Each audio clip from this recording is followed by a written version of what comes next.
Regulations of Airbnb reduce host activity on the platform, but have limited impact on local residents' welfare. Hi, my name is Sonja Gensler and I'm an extraordinary professor at the Marketing Center Münster.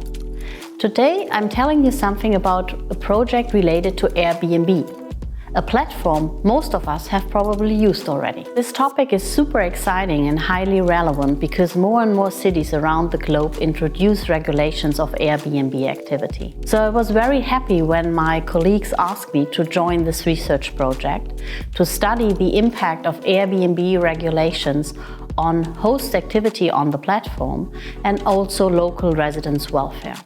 In our study, we differentiate between targeted hosts and non-targeted hosts. Targeted hosts are hosts with high Airbnb activity, and if they comply with the regulation, they should reduce their Airbnb activity. And that is actually what we find.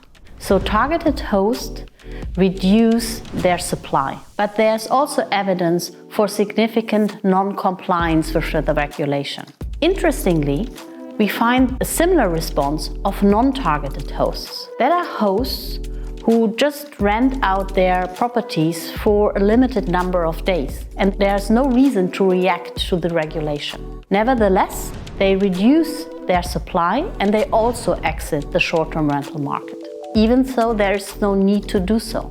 Finally, the welfare effects for local residents are limited. Although some properties are redirected from the short-term rental market to the long-term housing market, there is no significant decrease in housing prices. So the effectiveness of these regulations need to improve if we want to observe positive welfare effects for local residents. After the introduction of a regulation, Airbnb activity declines. So the question is, what happens to the superhosts and properties that are highly rated?